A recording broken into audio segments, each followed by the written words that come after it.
Hello friends, good morning. I am from Chatking Group of Institute, your Tally instructor. हमने last lecture में क्या cover किया था? Batch wise topic, discounted bills, actual and build quantity columns. आज हम next topic कर रहे हैं, वो भी एक प्रैक्टिकल टॉपिक है हमारा. होपफुली वो आपको सबको समझ आ गया होगा. अगर किसी भी स्टूडेंट को प्रैक्टिकल में कोई भी डाउट है तो वो कमेंट बॉक्स में कमेंट करके अपने डाउट को क्लियर कर सकता है. करते हैं हम अपना नेक्स्ट टॉपिक स्टार्ट, जो कि रहेगा हमारा कॉस्ट ट्रैकिंग. कॉस्ट का मतलब क्या होता है? किसी चीज को बनाने की कॉस्ट ऑफ गुड्स मैन्युफैक्चर्ड. किसी भी चीज को बनाने की क्या मैन्युफैक्चरिंग कॉस्ट आती है. अगर हम कोई भी बिजनेस शुरू करते हैं, कुछ लोग तो क्या करते हैं, जैसे होलसेलर्स रिटेलर्स होते हैं, बना बनाया सामान ही आगे फैक्ट्री से या होलसेलर से खरीद कर ले आते हैं. लेकिन जो फैक्ट्रीज वाले होते हैं वो खरीदते नहीं है, वो मैन्युफैक्चरिंग करते हैं. मैन्युफैक्चरिंग का मतलब होता है उस चीज को बनाना. कॉस्ट ऑफ गुड्स मैन्युफैक्चर्ड, कि हमारी कोई भी चीज कितने में बनी है और कितने में वो सेल होगी, और बीच का जो मार्जिन रहेगा वो हमारा क्या रहता है? प्रॉफिट रहता है. किसी भी बिजनेस में कई बार गुड्स को मैन्युफैक्चरिंग की जाती है, कई बार बने बनाए गुड्स को खरीदा जाता है.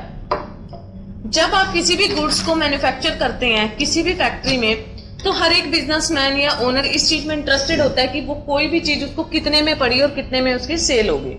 कॉस्ट का अर्थ होता है कि किसी भी जो स्टॉक आइटम है उसको बनाने पर, कॉस्ट ट्रैकिंग को इसीलिए ही बनाया जाता है कि किसी भी चीज की कॉस्टिंग क्या पड़ी है हमें, किसी भी स्टॉक आइटम को बनाने पर और बेचने पर कितना खर्चा आया. अगर कोई भी चीज 10 रुपए की बनती है, तैयार हुई है, हमारे 2 रुपए हमने बनाने का खर्चा हुआ, तो टोटल खर्चा कितना काउंट होगा? आपकी टोटल कॉस्टिंग कितनी काउंट होगी? 12 रुपीज. अगर वो आपके 20 की सेल हो जाती है तो 8 रुपीज आपका क्या रहेगा? मार्जिन ऑफ प्रॉफिट रहेगा.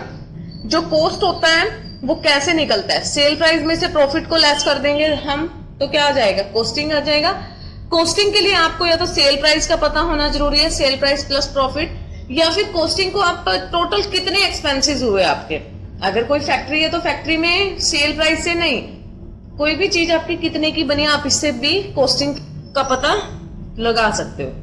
तो जो आज हम करेंगे वो कॉस्ट ट्रैकिंग रहेगा. सबसे पहले आपको F11 प्रेस करना है. तो देखिए हमने इसमें सबसे पहले क्या क्रिएट करना है? आप स्टॉक आइटम. जब आप स्टॉक आइटम ऑप्शन को अनेबल करोगे, सबसे पहले आपको जो ऑप्शन अनेबल करना है वो कैसे होगा? आपका F11 प्रेस करोगे आप. F11 से आपको F2 प्रेस करना है. जैसे ही आप F2 को प्रेस करते हैं तो आपके पास लास्ट में ऑप्शन आता है enable cost tracking for stock item. हमने इस ऑप्शन को यस करने के बाद सेव कर लिया है. तो सबसे पहले देखिए अब आपको क्या बनाना है? Stock item. स्टॉक आइटम को बनाने के लिए आपको स्टेप पता ही होगा. सबसे पहले हम किस पर जाते हैं? गेटवे ऑफ टैली पर. गेटवे ऑफ टैली से आपको इन्वेंट्री इन्फो पर जाना है. इन्वेंट्री इन्फो से आपको स्टॉक आइटम्स ऑप्शन मिलेगा. स्टॉक आइटम से क्रिएट.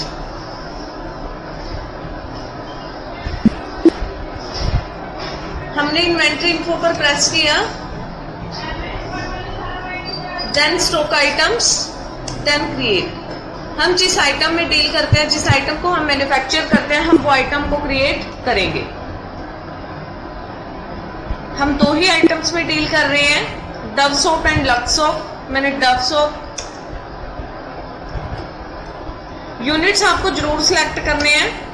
नेक्स्ट आपको ऑप्शन मिलता है अनेबल कॉस्ट ट्रैकिंग का. इसको आप यस रखोगे दोनों ही आइटम्स में, ताकि हम अपनी इस आइटम पर कॉस्ट का पता चला सकें. डव सोप के बाद आपको मैंने क्या प्रेस करके दिया? Lux soap units. यस. अब देखिए आप डिस्प्ले होल्डर में जाकर आप अपने जो बेसिक रहता है हमारा स्टेप, हम उसको देख सकते हैं. लक्स सोप नहीं क्रिएट हो पाई हमारी, हम उसको दोबारा क्रिएट कर लेते हैं. लक्स सोप लिखकर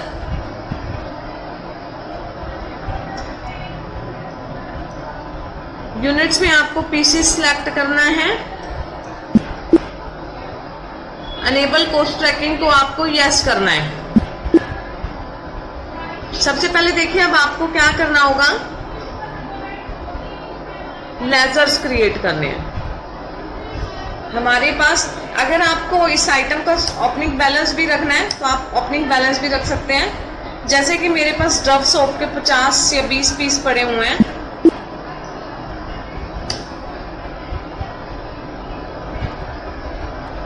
मेरे पास ओपनिंग बैलेंस पड़ा है 20 पीस है. 19 रुपए का एक है। ऐसे ही मेरे पास लक्स का भी ओपनिंग बैलेंस पड़ा है, अगर हमने उसका भी ओपनिंग बैलेंस फिल किया, 19 पीस है, 18 रुपीज का 1 है।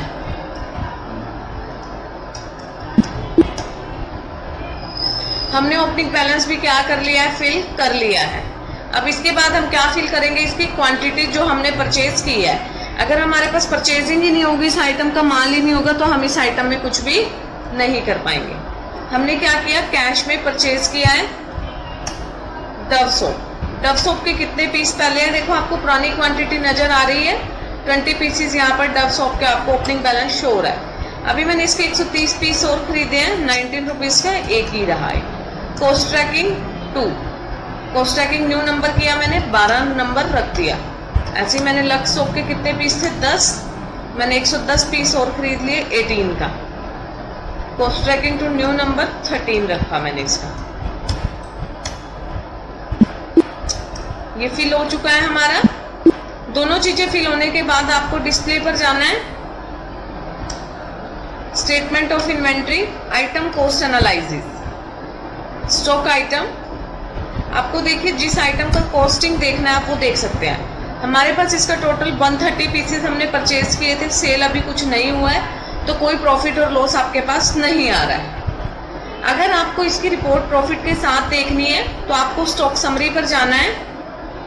देखिए आप डव सोप की बात कर रहे थे, Dove soap inwards, outwards, opening balance. देखो आपके पास ओपनिंग बैलेंस भी आ रहा है और क्लोजिंग बैलेंस भी। शो प्रॉफिट, अगर मैं देखो शो प्रॉफिट पर क्लिक कर रही हूँ, जिसकी शॉर्टकट की F7 में कुछ प्रॉफिट नहीं आ रहा है, क्योंकि अभी जब मैंने ये सेल ही नहीं की तो अब हमारे पास क्या प्रॉफिट आएगा। जो डव सोप का प्राइस था वो देख सकते हैं आप 19 है, लक्स सोप का 18 है। अब हम दोनों के कुछ पीसेस क्या कर रहे हैं, कस्टमर आता है और हम सेल करते हैं, सेल कर रहे हैं उस आइटम में से कुछ सामान। तो हमने सेल्स के लिए सेल्स में क्या सेल किया, डव सोप। डव सोप के मैंने 40 पीसेस सेल किए हैं, 30 रुपीज का एक। कौन सा था डव सोप का, देखिए डव सोप का ट्रैकिंग नंबर था 12, तो मैंने 12 भी सिलेक्ट किया। लक्स सोप के मैंने 50 पीस सेल किए, 25 रुपए का एक।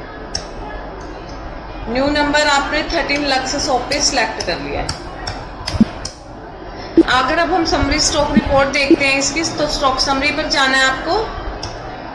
स्टॉक समरी पर जाने के बाद आपको डव सोप पे क्लिक करना है। ये देखिए आपको डव का ओपनिंग बैलेंस 20 था, 20 ही शो हो रहा है। 130 पीसेस हमने इसके खरीदे थे, 40 हमने आउटवर्ड्स। इनवर्ड्स का मतलब है ये पीस हमने खरीदे हैं, आउटवर्ड्स का मतलब है ये हमने सेल किए हैं। क्लोजिंग बैलेंस का मतलब है कितने पीसेस हमारे पास बच चुके हैं। अगर मुझे प्रॉफिट को देखना है तो मुझे F7 प्रेस करना होगा। ये देखिए मुझे कितना प्रॉफिट शो हो रहा है। मैंने 40 पीसेस पर 11 रुपए के हिसाब से, यानी टोटल कितने कमाए, 440 रुपीज हमारा प्रॉफिट हुआ है। ऐसे ही हम लक्स सोप का भी देख सकते हैं। F7 करने के बाद, F7 एक वो शॉर्टकट की है जिससे हमें अपने प्रॉफिट का पता चल जाता है। ये था हमारा कॉस्ट ट्रैकिंग। आप सबसे पहले इसका स्टेप लिख सकते हैं, cost tracking, how to enable cost tracking, F11, then press F2, then last में आपको ऑप्शन मिलता है enable cost tracking for stock item. Second step is create the stock items. वो स्टॉक आइटम्स जिनमें आप डील करते हैं, चाहे सेल परचेज करते हैं या मैन्युफैक्चरिंग एंड सेल करते हैं। If you want to fill the opening balance of stock item, अगर आप स्टॉक आइटम का ओपनिंग बैलेंस फिल करना चाहते हो तो आप आइटम को क्रिएट करते हुए फिलअप कर सकते हो। उसके बाद लेजर्स आपको क्रिएट करने हैं, ledgers gateway of Tally, then accounts info, then आपको लेजर्स, देन क्रिएट। जिस पार्टी से आप परचेज कर रहे हो तो पार्टी का लेजर, कैश में है तो कैश में। अंडर सेलेक्ट ग्रुप कोई भी लेजर ग्रुप में ही आएगा। जब आप कोई भी लेजर क्रिएट करोगे तो आपको ऑप्शन मिलेगा अलो द कॉस्ट एलोकेशन। हर एक लेजर पर कॉस्ट एलोकेशन आपको यस रखना है। Now pass the entry in F9 for purchasing any stock item. जिस आइटम में आप डील कर रहे हो उसको आपको परचेज करना जरूरी है। Next make the sales voucher entry in sales voucher F8। अगर आपको सेल्स कर ली, परचेज कर ली, प्रॉफिट डिटेल रिपोर्ट देखना है, डिस्प्ले से या तो स्टॉक समरी पर आप जाकर रिपोर्ट देख सकते हैं, नहीं तो आप gateway of Tally, then display, then statement of inventory, item cost analyse. Profit को देखने के लिए आपको प्रेस F7, डिटेल्ड रिपोर्ट को देखने के लिए Alt+F7 शॉर्टकट की का यूज आपको करना है। होपफुली ये टॉपिक आपको सबको समझ आ गया होगा। अगर किसी भी स्टूडेंट के इस टॉपिक से रिलेटेड कोई डाउट है तो वो कमेंट बॉक्स में कमेंट करके अपने डाउट को क्लियर कर सकता है, ताकि हमें नेक्स्ट जो भी हम प्रैक्टिकल करेंगे वो सारा समझ आए। मिलते हैं नेक्स्ट लेक्चर में हम अपनी नेक्स्ट वीडियो के साथ। Thank you so much. Please like, share, subscribe and comment on my channel.